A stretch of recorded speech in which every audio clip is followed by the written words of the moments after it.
John chapter 2. యోహాను సువార్త 2వ అధ్యాయము. And we'll read all together from verse 23 to 25. 23వ వచనం నుంచి 25వ వచనం వరకు మనం కలిసి చదువుకుంటాం. యోహాను సువార్త 2వ అధ్యాయము 23 నుంచి 25 వరకు మనం All together. కలిసి చదువుకుందాం. ఆయన పస్కా పండుగ సమయమున యెరూషలేములో ఉండగా ఆ పండుగలో అనేకులు ఆయన చేసిన సూచక్రియలను చూచి ఆయన నామమందు విశ్వాసం ఉంచిరి. అయితే యేసు అందరినీ ఎరిగినవాడు గనుక ఆయన తను వారి వశము చేసుకొనలేదు. ఆయన మనుష్యుని ఆంతర్యమును ఎరిగినవాడు గనుక ఎవడును మనుష్యుని గూర్చి ఆయనకు సాక్ష్యం ఇయ్యనక్కరలేదు. John chapter 8 యోహాను సువార్త 8వ అధ్యాయము and from verse 30 to 32 all together. 30వ వచనం నుంచి 32వ వచనం వరకు కలిసండి. ఆయన ఈ సంగతులు మాట్లాడుచుండగా అనేకులు ఆయన యందు విశ్వాసం ఉంచిరి. కాబట్టి యేసు తనను నమ్మిన యోధులతో, మీరు నా వాక్యమందు నిలిచిన వారైతే నిజముగా నాకు శిష్యులై ఉండి సత్యమును గ్రహించెదరు. అప్పుడు సత్యం మిమ్మను స్వతంత్రులుగా చేయునని చెప్పగా. May the Lord bless both these portions of the word. మనం చదువుకున్నటువంటి 2 వచన భాగములను దేవుడు దీవించునుగాక. Shall we pray? ప్రార్థన చేసుకుందాం. I will pray in English to save time. Loving Heavenly Father, I thank you, Lord, for the joy of gathering in your house Sunday by Sunday to worship you. Thank you, Lord, for all your children who have come into your house, and Lord, who have also opened their mouths and worshipped you. Those who, in fact, who have come for the singing, Lord, we pray for your special blessings upon them. Lord, help us to honor you in your house. You are present in our midst. Where 2 or 3 are gathered, there you are in the midst of them. So, Lord, now as we are to take part in the Lord's table, we pray that you will speak from both these portions of Scripture, from John chapter 2 and John chapter 8. Lord, you are a God who knows the hearts of men. Lord, we pray that we will take part with an honest heart, with a humble heart, with a holy heart. Lord God Almighty, I pray that you will speak to us.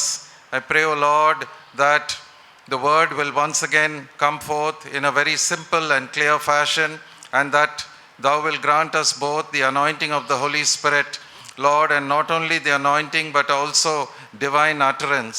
We claim Jeremiah 1:9, Exodus 4:12, and Matthew 10:20 in this regard. Lord, fulfill these promises in the ministry of the word this morning, this afternoon. So, Lord God Almighty, I pray that you will glorify yourself in our midst. Committing the message into your hands, we pray with thanksgiving in Jesus' precious name. Amen. Here we find in John chapter 2 something very strange. యోహాను సువార్త 2వ అధ్యాయములో మనము వింతైనటువంటి సంగతిని చూస్తున్నాం. During the Passover, the Lord did some miracles. పస్కా పండుగ సమయంలో ప్రభువు కొన్ని అద్భుత కార్యాలు చేశారు. And in verse 23 it is written, many believed in his names when they saw the miracles that he did. 23వ వచనంలో వ్రాయబడింది, ఆ పండుగలో అనేకులు ఆయన చేసిన సూచక్రియలను చూచి ఆయన నామమందు విశ్వాసం ఉంచిరి. But then in verse 24 it says, the Lord did not believe in them. He did not commit himself to them. అయితే 24వ వచనంలో ఏం రాయబడిందంటే, యేసు తన్ను వారి వశము చేసుకొనలేదు, ఎందుకంటే ఆయన అందరిని ఎరిగినవాడు, వారి ఆంతర్యం ఎరిగినవాడు. God is looking at our hearts. దేవుడు మన యొక్క హృదయాలను చూస్తున్నాడు. And he wants a humble, a honest, and a good and a noble heart for every believer to have. మరి ప్రతి విశ్వాసి కూడా యథార్థమైనటువంటి, వినయముతో కూడినటువంటి, ఘనమైనటువంటి హృదయాన్ని కలిగి ఉండాలని దేవుడు కోరుతున్నాడు. A heart that is ready to receive the truth. సత్యమును స్వీకరించడానికి సిద్ధంగా ఉన్నటువంటి హృదయాన్ని దేవుడు కోరుతున్నాడు. Now it clearly says that he did not commit himself to them. ఇక్కడ స్పష్టంగా రాయబడింది, యేసు తన్ను వారి వశము చేసుకొనలేదు. He is not satisfied with belief in those people who were astonished at his miracles. ఆయన యొక్క అద్భుత కార్యాలు చూచి ఆశ్చర్యపడి మరి వాటిని బట్టి విశ్వసించినటువంటి వారిని బట్టి మరి ప్రభు వారిని అంగీకరించలేదు. Very clearly the Bible says faith comes to us. Does it come by miracles? బైబిల్లో స్పష్టంగా చెబుతుంది, విశ్వాసం అనేది అద్భుత కార్యాలను బట్టి వస్తుందా, Does it come through signs and wonders? లేకపోతే సూచక్రియలు అద్భుతాలను బట్టి వస్తుందా విశ్వాసము? Lots of people are looking for signs, wonders, miracles, etc. మరి అనేకులు అద్భుత కార్యాలు సూచక్రియలు వాటి కొరకై చూస్తూ ఉన్నారు. The Antichrist is going to deceive a lot of Christians with all his signs, wonders and miracles. అంత్యక్రీస్తు మరి అనేకమైనటువంటి అద్భుత కార్యాలు సూచక్రియలు ఆయా మరి జరిగేటి వాటిని బట్టి క్రైస్తవులను అనేకులను మోసపుచ్చనంటున్నాడు. But faith comes, Romans 10:17 all together. రోమా 10:17 ప్రకారము విశ్వాసం ఎలా వస్తుంది? అందరం కలిసి Romans చదువుకుందాం. 10:17. రోమా 10:17 వచనము, కాగా వినుట వలన విశ్వాసము కలుగును, వినుట క్రీస్తును గూర్చిన మాట వలన కలుగును. It comes through the word of God. దేవుని యొక్క వాక్యము వినుట వలన విశ్వాసము కలుగుతుంది. It comes through the word of God preached in the power of the Holy Spirit. పరిశుద్ధాత్మ శక్తి చేత దేవుని యొక్క వాక్యము బోధించబడినప్పుడు వినుట వలన విశ్వాసము కలుగుతుంది. It comes through revelation, the eyes of your heart being opened. మీ యొక్క మనోనేత్రములు తెరవబట్ట ద్వారా ఆ యొక్క ప్రత్యక్షత అనుగ్రహించబడట ద్వారా అది విశ్వాసం It comes కలుగుతుంది. through deep conviction. మరి లోతైనటువంటి ఒప్పుదల కలిగి ఉండట ద్వారా కలుగుతుంది. Now in John's gospel there are two kinds of faith that John is talking about. యోహాను సువార్తలో రెండు రకములైనటువంటి విశ్వాసాన్ని గురించి యోహాను వ్రాస్తున్నాడు. One is a very unsatisfactory, you can call it a false faith.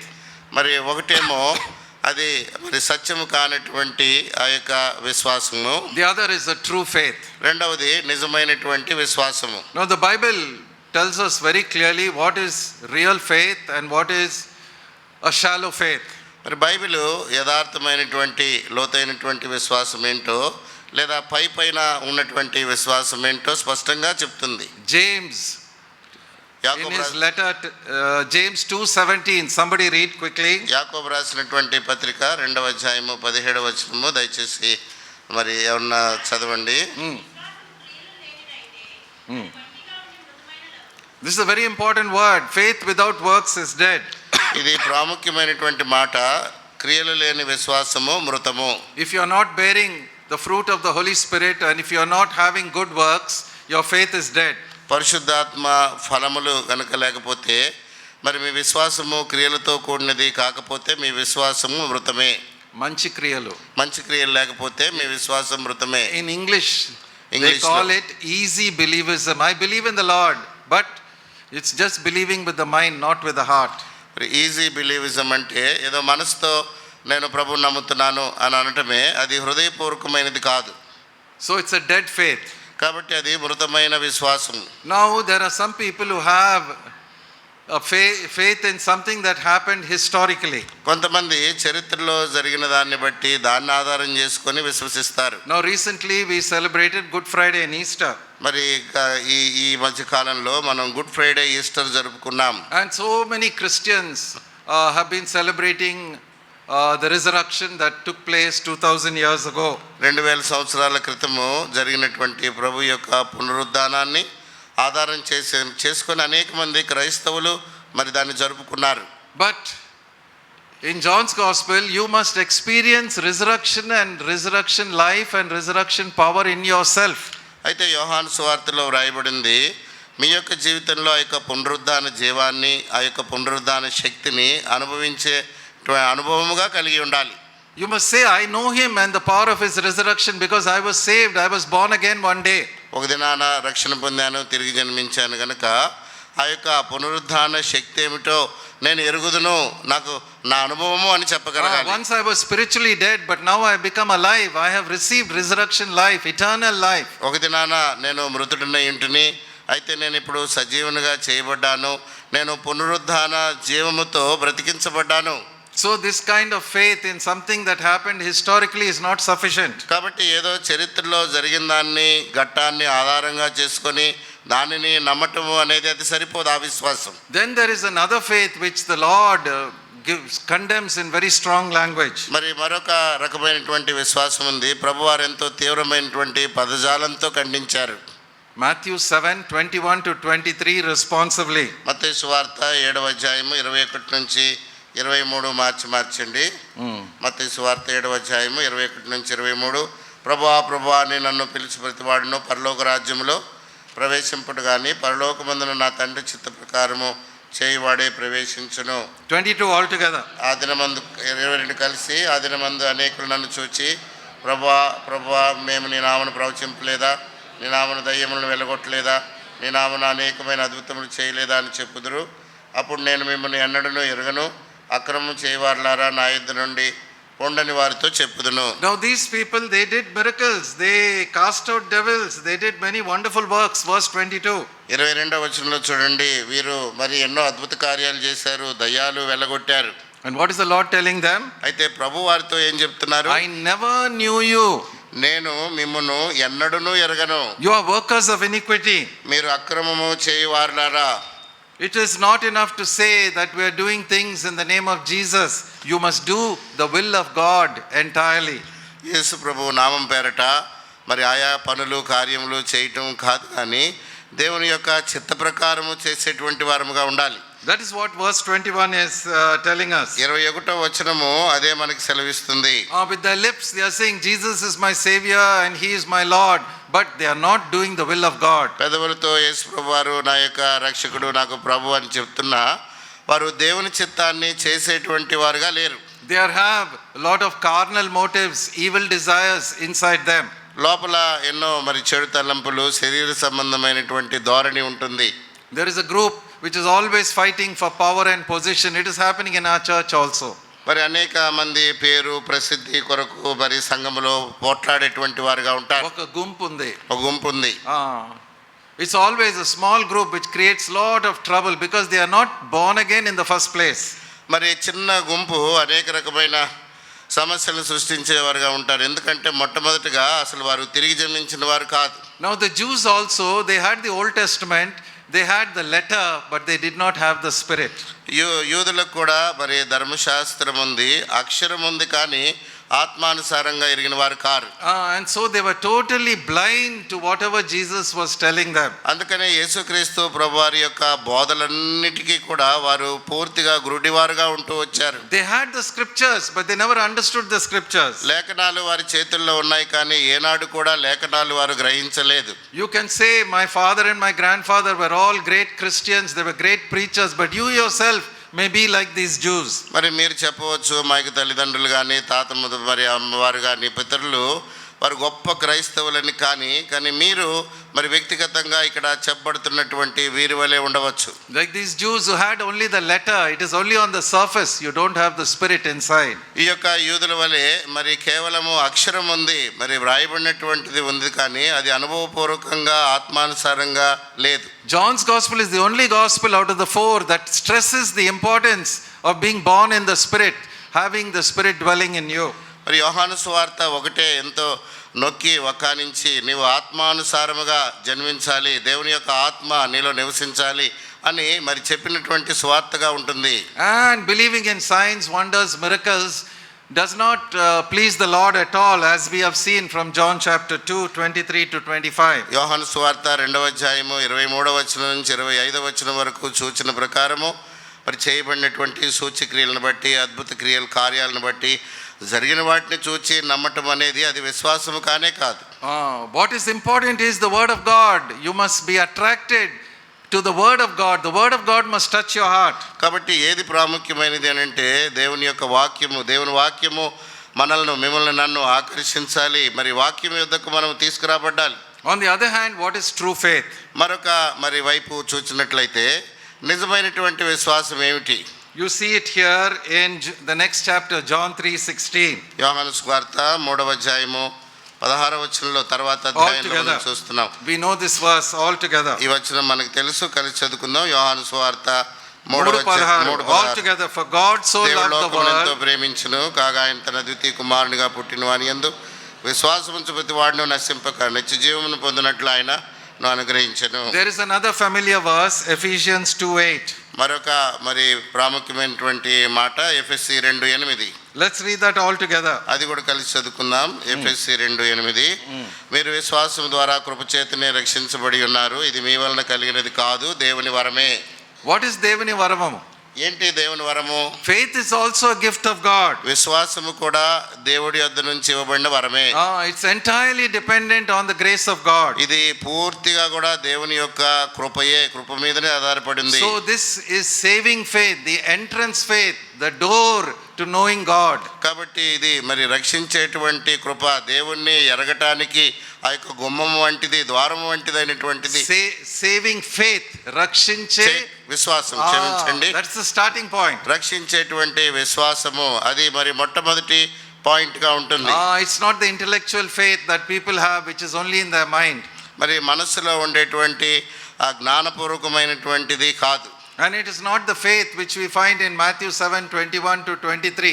They did so many things in his name, in the name of Jesus, but the Lord said, I don't know you at all. మత్తయి సువార్త 7:21-23లో చూచాము. అనేకమైనటువంటి అద్భుతాలు కార్యాలన్నీ చేశారు, కానీ అది వారి విశ్వాసము మూలమైనది కాదు, దేవుడు మిమ్మల్ని ఎరగనని చెప్పాడు వారికి. True faith is based on the word of God. నిజమైనటువంటి విశ్వాసము దేవుని యొక్క వాక్యానుసారమైనది. And that's why Brother Buxing taught us the best book to read is the Bible. అందుకనే భక్సింగ్ గారు పఠింప శ్రేష్ఠ గ్రంథము బైబిల్ అని మనకు నేర్పిస్తూ వచ్చాడు. But Satan is very clever. అయితే సాతాను చాలా యుక్తి కలిగిన వాడు. He says, just give them some simple messages which they can understand. ఏదో వారికి అర్థమయ్యేటువంటి విధానంలో సరళమైన సామాన్యమైన వర్తమానం ఇస్తే చాలని చెప్తాడు. Don't go deeply into the word of God. దేవుని యొక్క వాక్యంలోనికి లోతుగా వెళ్ళనవసరం లేదంటాడు. Let them remain as babes in Christ. వారు క్రీస్తులో శిశువులుగానే ఉండనివ్వండి అంటాడు. Anyway God will take care of them. He is their father. He will carry his children. దేవుడు వారికి తండ్రి గనుక దేవుడు తన పిల్లల్ని ఏ విధంగానైనా వారిని పోషిస్తాడు, సంరక్షిస్తాడు అంటారు. So we remain spiritually immature. We are not able to take the meat of God's word, the strong food of God's word. కాబట్టి పరిపక్వత లేనటువంటి వారముగా ఉంటాము. బలమైనటువంటి ఆహారము లేదా మాంసమును దేవుని వాక్యమును మనం అపేక్షించే వారముగా ఉండము. So we are born again and we remain at that stage only. We are still babes in the cradle. తిరిగి జన్మిస్తాము. జన్మించి శిశువుల వలె ఆ యొక్క తొట్టిలో ఉయ్యాలలోనే ఉండేటువంటి అక్కడే ఆగిపోతాం. We don't take the steps of faith to grow in spiritual maturity. విశ్వాసము సంబంధమైన మెట్లను ఎక్కుతూ మనము ఎదిగేటువంటి వారముగా ఉండం. In the Acts of the Apostles, the beginning, the early church, the day a person was born again, immediately he took baptism also. అపోస్తల కార్యాల్లో ఆది సంఘంలో ఎవరైతే రక్షణ పొందారో వెంటనే వారికి బాప్తిస్మం కూడా ఇవ్వబడేది. Was there a gap of 1 month, or was there a gap of 2 months, or was there a gap of 1 year? If you have you read Acts of the Apostles? మీరు అపోస్తల కార్యాలు చదివి ఉంటే రక్షణ పొందిన తర్వాత 1 నెల, 2 నెలలు, 1 సంవత్సరము gap ఇచ్చేవారా? These days that is what we are doing. There are people who say they are born again, but they will not take the first step in obedience, that is baptism. ఈ దినాల్లో అలా జరుగుతుంది. రక్షణ పొందుతారు, అయితే విధేయతతో కూడినటువంటి తీర్మానము అంటే అది బాప్తిస్మ సాక్ష్యం ఇవ్వటం అనేది చేయరు. But even if there are people, they take baptism, but they forget there is one more step that we have to take. కొంతమంది బాప్తిస్మం తీసుకుంటారు, కానీ దాని తర్వాత మరొక మెట్టు ఉందని మర్చిపోతారు. As we study the word of God, దేవుని వాక్యం చదువుతున్నప్పుడు we come to know the will of God. మనకి దేవుని యొక్క చిత్తం ఏమిటో గ్రహిస్తాం. And therefore Paul in Romans 12:1 says, I beseech you by the mercies of God that you surrender yourself totally on the altar of the living God. అందుకనే రోమీయులకు రాసిన పత్రిక 12 let's all read it. మొదటి వచనంలో పౌలు బ్రతిమలాడి చెప్తున్నాడు, కాబట్టి సహోదరులారా, పరిశుద్ధమును దేవునికి అనుకూలమునైన సజీవ యాగముగా మీ శరీరములను ఆయనకు సమర్పించుకొనుడని దేవుని వాత్సల్యమును బట్టి మేము బతిమాలు కొనుచున్నాను, ఇటు సేవ మీకు యుక్తమైనది. That's very important. Paul is writing to the Romans on the subject of salvation. రక్షణ అనేటువంటి అంశం మీద పౌలు రోమీలకు వ్రాస్తూ ఉన్నాడు. What is Romans 12:1? రోమా 12:1 ఏముంది? You must surrender yourself totally to the Lord. నిన్ను నీవు సంపూర్ణంగా దేవుని బలిపీఠం మీద అర్పించుకోవాలి. You no longer live for yourself, you live for God. You live to do the will of God. నీవెంత మాత్రమును నీ కొరకు జీవించవు, కానీ దేవుని చిత్తం చేయటానికి దేవుని కొరకే జీవిస్తావు. And remember, faith is very practical. గుర్తుంచుకోండి, విశ్వాసం అనేది క్రియాపూర్వకమైనది. You cannot be a half and half Christian. మరి సగము క్రైస్తవులుగా ఒకరు ఉండలేరు. I'm coming to church, I'm coming every Sunday, but I will only give up my this much to the church. I will not surrender everything to God. నేను ఆదివారం మందిరానికి వస్తాను, దేవునికి సంపూర్ణంగా నన్ను అప్పగించుకోను, ఇంతవరకే దేవునికి, ఇంతవరకు నా జీవితం అని ఉంటారు. The remaining 6 days are mine. Okay, let Sunday be the Lord's. మరి ఆదివారం ఒకటి ప్రభు కొరకి, సరే అయితే మిగతా 6 దినాలు నా కొరకు నేను జీవిస్తానంటారు. You have to be like Joshua and Caleb. They wholeheartedly they followed the Lord. యెహోషువ కాలేబు వలె పూర్ణ హృదయముతో, నిండు హృదయముతో దేవుణ్ణి వెంబడించినటువంటి వారుగా ఉండాలి. What is the point of coming out of Egypt if you are going to perish in the wilderness? అరణ్యంలో చనిపోవడానికి కొరకైతే ఐగుప్తులో నుంచి బయటికి రావాల్సిన అవసరం ఏంటి? They came out of Egypt. They were saved by the blood of the lamb. అవునా కాదా? ఐగుప్తులో నుంచి ఆ యొక్క గొర్రెపిల్ల రక్తం చేత విమోచించబడి బయటకు వచ్చారు. అవునా కాదా? 40 years what were they doing? Did they go into the promised land? 40 ఏళ్ళు వాళ్ళు ఏం చేస్తూ వచ్చారు? వాగ్దాన దేశంలోనికి వెళ్ళారా? They were living in the flesh. In their hearts they were only longing for Egypt. వారు మరి శరీరానుసారముగా శరీరాపేక్షతో జీవిస్తూ హృదయములలో ఐగుప్తునే కలిగి ఉన్నారు. The world has not come out of our heart. మన హృదయంలో నుంచి లోకము పూర్తిగా బయటికి రాలేదు. The flesh is not crucified. మన యొక్క శరీరము సిలువ వేయబడలేదు. And we want to live for ourselves, స్వయం, not for God. స్వయం కొరకు, మన కొరకి జీవించాలని కోరుతున్నాం, దేవుని కొరకు కాదు. Practical faith. కాబట్టి క్రియాపూర్వకమైన విశ్వాసం. Jesus saw their faith. Those 4 friends, they broke the roof. At any cost, today we must meet Jesus. They broke the roof and brought their friend, the paralytic man, before Jesus. ఒక పక్షవాయువు కలిగినటువంటి రోగిని మరి నలుగురు వారు మోసుకుని వచ్చి ఏ విధము చేతనైనా కూడా వారు యేసుక్రీస్తు ప్రభువారి ముందు ఆయన్ని పెట్టాలని వారు దింపినప్పుడు యేసు వారి విశ్వాసమును చూచి, if you really know the value of Christ, you will surrender everything to him.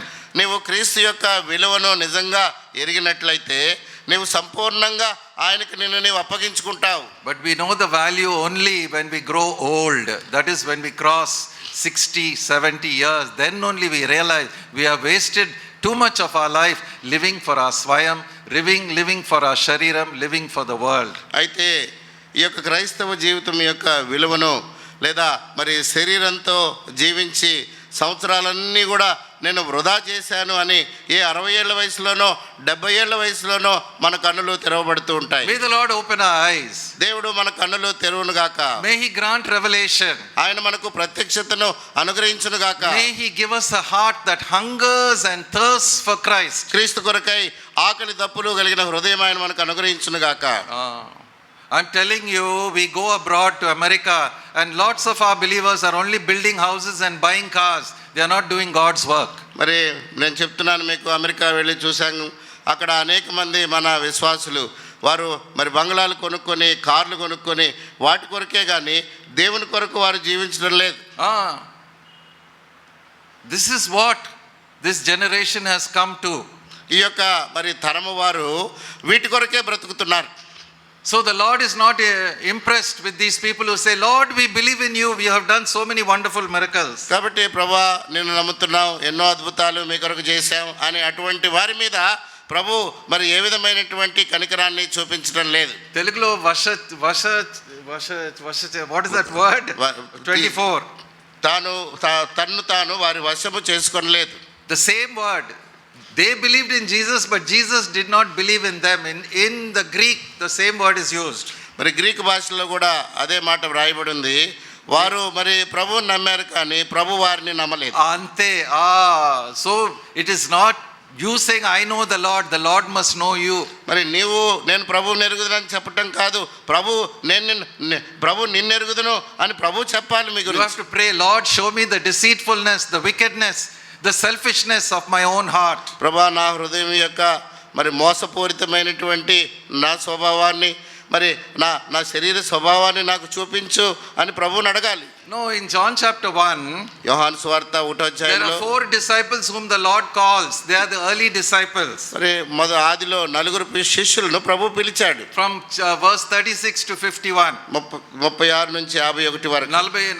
51. Yes. 51 వరకు. 4 disciples. 4 శిష్యులు. Andrew, ఆంద్రయ, Peter, పేతురు, ఫిలిప్పు, నతానియేలు. Now what happened? అక్కడ ఏం జరిగింది? John the Baptist said, "Behold the Lamb of God." బాప్తిసమిచ్చి యోహాను అన్నాడు కదా, ఇదిగో లోక పాపమును మోసుకునే దేవుని గొర్రెపిల్ల. And they were interested to know who this Lamb of God is, because in the scriptures and also from John's teaching, Lamb of God is very important. మరి వారు ఈ దేవుని గొర్రెపిల్ల ఎవరో తెలుసుకోవాలని కోరారు. ఎందుకంటే లేఖనాల్లో వ్రాయబడింది, బాప్తిసమిచ్చు యోహాను తన యొక్క బోధలో కూడా ఈ గొర్రెపిల్ల గురించి బోధించాడు. Isaiah 53 talks about he went as a lamb to the slaughter. యెషయా గ్రంథం 53వ అధ్యాయంలో ఆయన మరి వధించే వాని యొద్దకు ఒక గొర్రెపిల్ల వలె ఆయన వెళ్ళాడని వ్రాయబడింది. What did they do now? అప్పుడు వారు ఏం చేశారు? They sought Jesus and they asked him, "Where are you staying?" మరి వారు యేసు ప్రభుని కనుగొని ఆయన మరి ఎక్కడ కాపురం ఉంటున్నాడని అడిగారు. They spent time with him. ఆయనతో సమయం గడిపారు. And then what did he do? అప్పుడు ఏం చేశాడు? Did he say, "I'm going to show you a miracle"? నేను మీకు ఒక అద్భుతం చూపిస్తారండి అన్నాడా ప్రభు? See the crooked people of these false religions, they deceive people through bogus miracles. చూడండి ఈ యొక్క type of people. మరి అనేక మరి వ్యక్తులు వారు ఆయా అద్భుతాలు లేతే మహాత్యాలు అవి ఇవి జరిగినవి చూపిస్తామని ఆ యొక్క ప్రజలను మోసం చేసేటువంటి అబద్ధ బోధకులు ఉన్నారు. That has come into Christianity also. మరి అవి క్రైస్తవత్వంలోని కూడా వస్తున్నాయి. On the TV you see somebody touching somebody and that person falling. టీవీలో చూడండి మీరు, ఎవరన్నా ఆయన తాగుతాడు, ఆయన వెంటనే కింద పడిపోతాడు. We want the word of God, we don't want all this tamasha. మరి ఈ తమాషా అంతా మనకు అవసరం లేదు, మనకి దేవుని యొక్క వాక్యం కావాలి. They listen to the word of God, these 4 disciples. ఈ 4 శిష్యులు కూడా దేవుని యొక్క వాక్యాన్ని విన్నారు. And what a great revelation they had. ఎంత గొప్ప ప్రత్యక్షత వారు పొందారు. Andrew told his brother, "We have found the Messiah." ఆంద్రయ తన సహోదరుడితో మేము మెస్సియాను కనుగొన్నామని చెప్పాడు. What did Nathaniel say? Nathanael ఏమన్నాడు? "You are the king of Israel." నీవు ఇశ్రాయేలుకు రాజువు అని అన్నాడు. How did they get all this revelation? ఏ విధంగా యేసు ప్రభువుని గురించినటువంటి ఇటువంటి ప్రత్యక్షత వారికి దొరికింది? Because they sat and talked with him. ఎందుకంటే వారు ప్రభువుతో కూర్చొని మాట్లాడారు గనుక. They heard the word of God. వాక్యం విన్నారు. అవునా కాదా? అవునా కాదా? Did he do some అద్భుతాలు in front of them? వారి ముందు ప్రభు ఏదైనా అద్భుతాలు చేశాడా? So the Lord is not interested in these people who said, "Lord, we have seen your miracles, we believe in you." మరి ప్రభువా నీ అద్భుతాలు చూసాము, నీ యందు విశ్వాసం ఉంచాము అనేటువంటి వారి ఎడల మరి ప్రభువుకి ఆసక్తి లేదు. John in his gospel of 21 chapters is constantly telling us this belief, this faith must be a true faith, not this kind of shallow faith. యోహాను రాసినటువంటి 21 అధ్యాయాల్లో కూడా మరి నిజమైనటువంటి యథార్థమైనటువంటి విశ్వాసము కలిగి ఉండాలని, ఈ పై విశ్వాసము కాదని మరి నొక్కి రాస్తూ వచ్చాడు. All these people who believed in miracles, they wanted Jesus to become a king for Israel and deliver them from the Romans. ఈ యొక్క సూచక్రియలను నమ్మినటువంటి యూదులందరూ కూడా మరి వారు యేసుక్రీస్తు ప్రభు వారి మీద రాజుగా ఉండాలని, ఆయన రాజుగా ఉండి ఆ రోమీల పరిపాలన నుండి వారిని విడిపించాలని వారు ఆశించి నమ్మినవారు. In John chapter 6, they wanted to make him a king after they ate those beautiful loaves that were blessed by the Lord. They by force they wanted to take him and make him a king. యోహాను సువార్త 6వ అధ్యాయంలో మరి ప్రభువారు ఇచ్చినటువంటి ఆ యొక్క రొట్టెలను వాటన్నిటిని కూడా భుజించిన తర్వాత వారు బలవంతంగా యేసు ప్రభుని వారి మీద పట్టుకొని రాజుగా చేయాలని అనుకున్నారు. And the Lord went away to a mountain because he didn't want all earthly popularity. He is not interested in popularity. ప్రభు అక్కడి నుంచి మరి ఆయన ఒక కొండకి వెళ్ళిపోయాడు. ఎందుకంటే ఈ యొక్క పేరు ప్రసిద్ధి అవన్నీ కూడా మరి ప్రభువుకు అవసరం లేదు. And today we have people who want so many people following them. You learn to walk alone with God. That is important. మరి ఈ దినాల్లో చూస్తే అనేకులు మరి పలాని వారిని వెంబడించేటువంటి వారుగా గుంపుగా కనబడతారు. అయితే ప్రభువుని ఒంటరిగా వెంబడించేటువంటి అనుభవం కలిగి ఉండాలి. అది ప్రాముఖ్యమైనది. That is important. అది ప్రాముఖ్యమైనది. When you are serious about following Christ, then you will find all the shallow people, false people, they will fall away. క్రీస్తుని యథార్థంగా నేను వెంబడించాలి అని కోరుతూ వెంబడిస్తూ ఉన్నప్పుడు ఆ పై విశ్వాసం కలిగిన వారు వీరందరూ కూడా నీ నుంచి విడిచి వెళ్ళిపోతారు. I'm talking about this false, shallow, superficial faith. కాబట్టి నేను ఈ పై విశ్వాసము మరి మాటలతోనే ఉన్నటువంటి విశ్వాసము కలిగిన వారి గురించి మాట్లాడుతున్నాను. In John chapter 6, after that great miracle of feeding the 5,000, యోహాను సువార్త 6వ అధ్యాయంలో 5,000 మందిని ప్రభువు పోషించినటువంటి గొప్ప అద్భుత కార్యం తర్వాత in the synagogue in Capernaum, the Lord gave a very long sermon. అక్కడ కపెర్నహూములో ఉన్నటువంటి సమాజ మందిరంలో ప్రభు మరి ఎంతో ఎక్కువసేపు వారికి బోధ చేశారు. And what did he say? ఏం చెప్పారు? It is not eating these loaves, this physical food. You have to feed on me day by day. I am your bread. I am your strength. I am your life. ఆ యొక్క 5 రొట్టెలు 2 చేపలు భౌతికమైనటువంటి రొట్టెలు ఆ యొక్క చేపల చేత పోషించబడటం కాదు.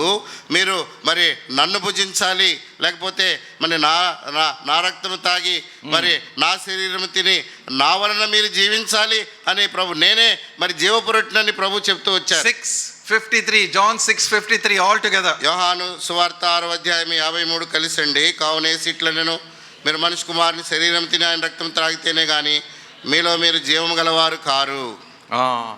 And these people were offended. What is he talking?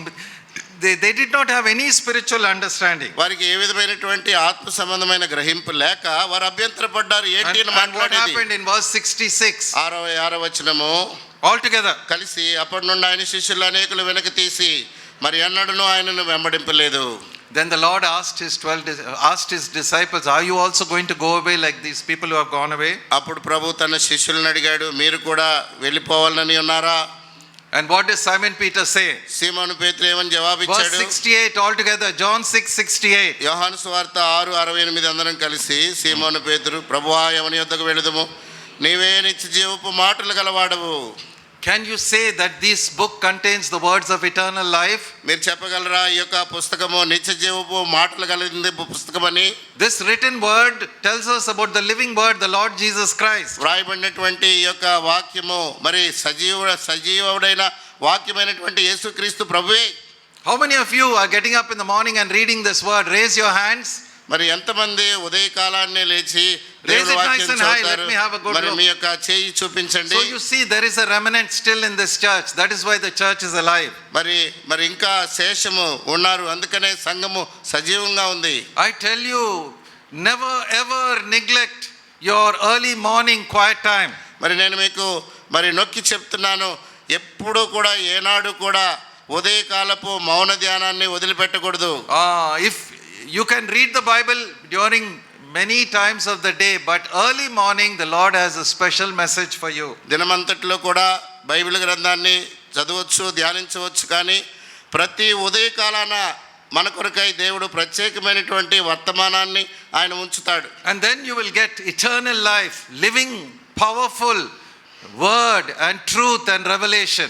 అప్పుడు నిత్య జీవము దొరుకుతుంది, యథార్థమైనటువంటి సజీవమైనటువంటి ప్రత్యక్షత దేవుని వాక్యంలో నుండి లభిస్తుంది. So when the Lord spoke those wonderful words which are difficult for us to understand even today in John chapter 6, యోహాను సువార్తలో వ్రాయబడినటువంటి ఆ యొక్క మరి ఎంతో ఈ దినాన కూడా మనకు బోధపడినటువంటి ఆ మాటలు ప్రభువారు చెప్పినప్పుడు, what does it mean? You must eat my flesh and drink my blood. మాకు ఇంకా అర్థమవుతుందా అది? నా శరీరం తిని నా రక్తమును త్రాగి అని ప్రభువారు ఆ దినాన్ని చెప్పారు. మనకి ఇప్పుడు కూడా అర్థమవుతుందా?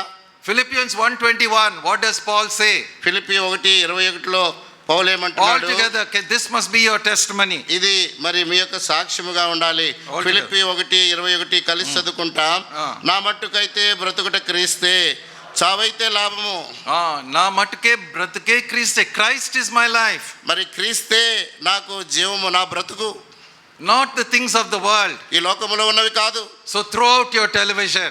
కాబట్టి మీ యొక్క టెలివిజన్ తీసి పారేయండి. Throw out the newspapers. News paper తీసి పారేయండి. Don't listen to the voices of Satan that are coming through these media channels. ఈ యొక్క మీడియా ప్రసార మాధ్యమాల ద్వారా వచ్చే సాతాను స్వరాన్ని వినకండి.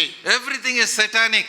అన్ని కూడా సాతాను సంబంధమైనవే. Concentrate on the word of God. దేవుని యొక్క వాక్యం మీదనే లక్ష్యము ధ్యానం ఉంచాలి. Because we concentrated on the word of God, the worship message took 45 minutes. మనము మరి దేవుని యొక్క వాక్యం మీద లక్ష్యం ఉంచాము గనక ఆరాధన కొరకైన వర్తమానం 45 నిమిషాలు పట్టింది. But with translation, otherwise it's only 22.5 minutes. మరి- అవునా కాదా? ట్రాన్స్లేషన్తో కలిపి లేకపోతే ఒక 23 నిమిషాలు. సో ఎంత కాన్సన్ట్రేటెడ్గా ఇవ్వాలి నేను? So that is the point.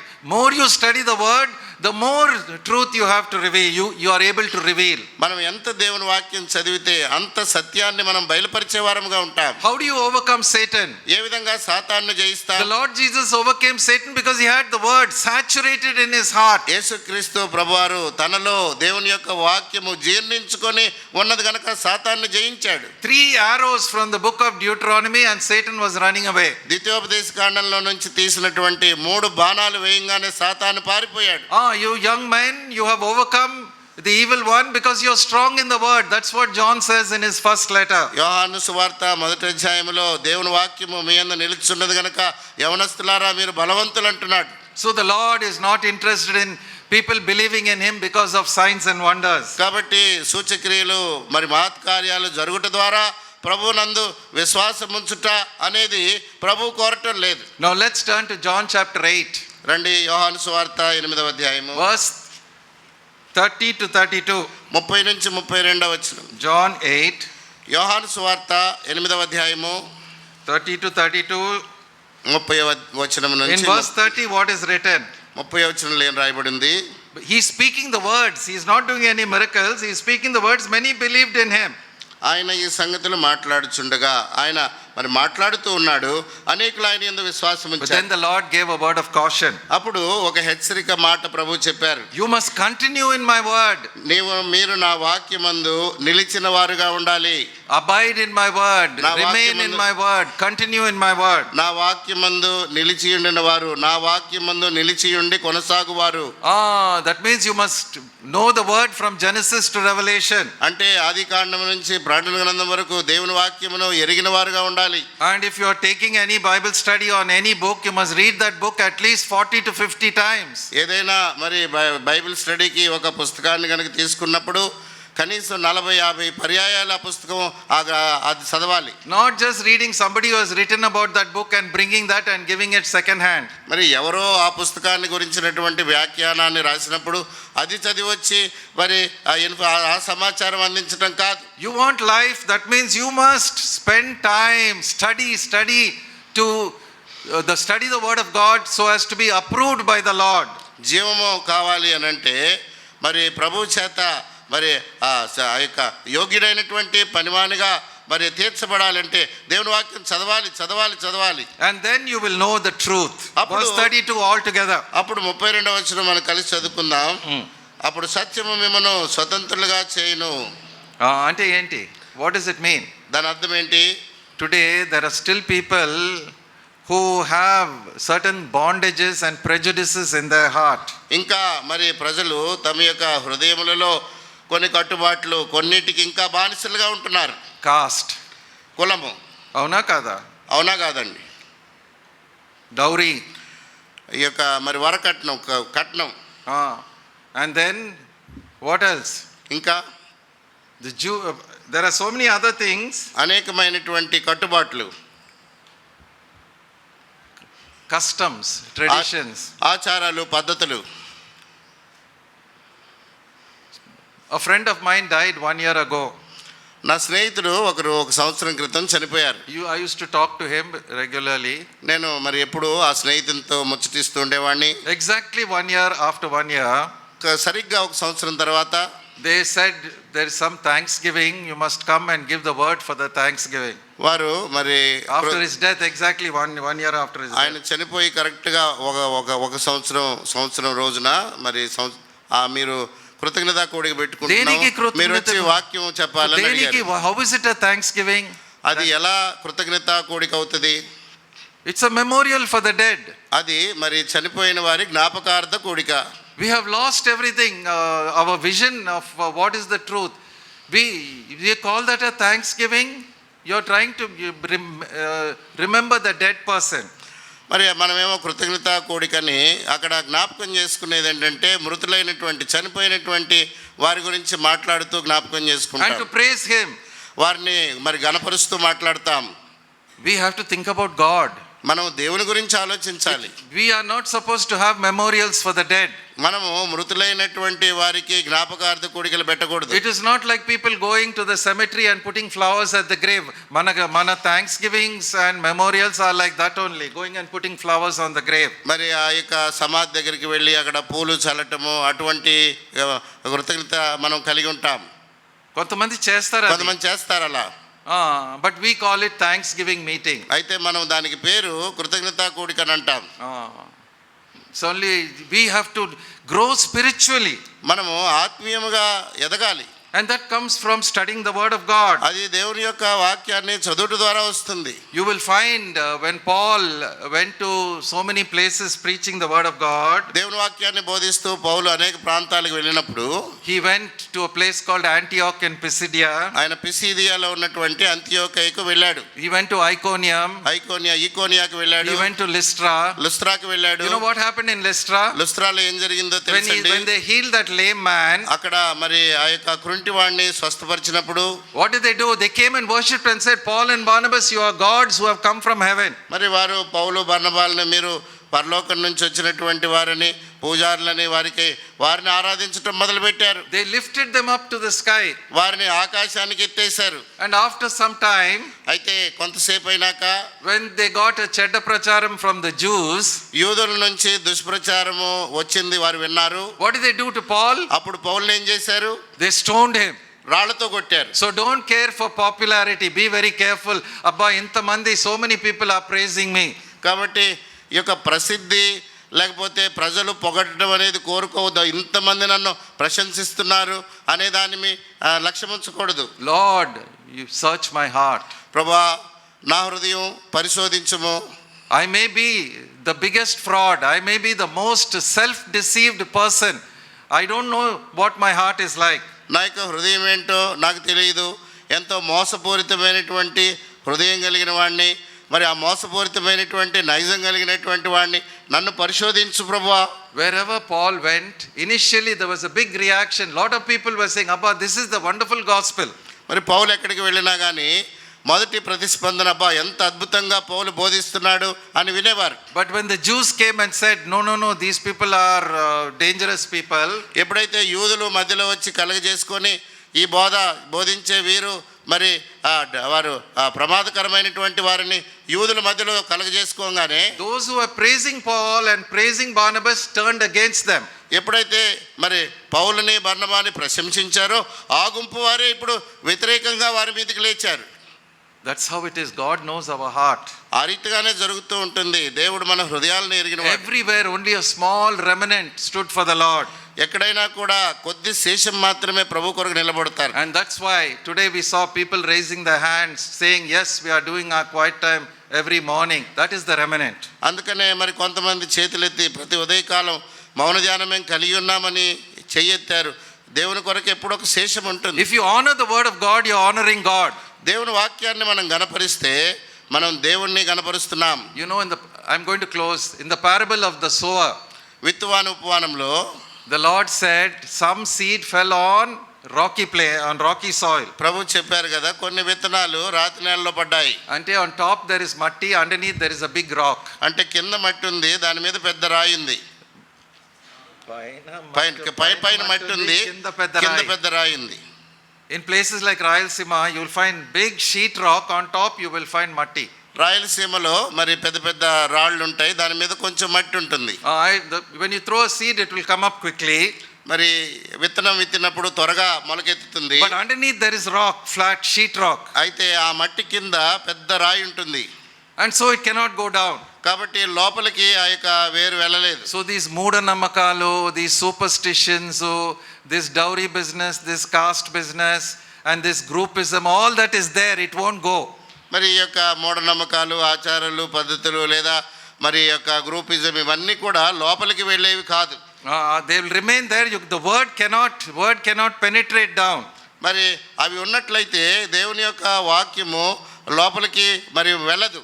Some people don't change at all. కొంతమంది మారరు.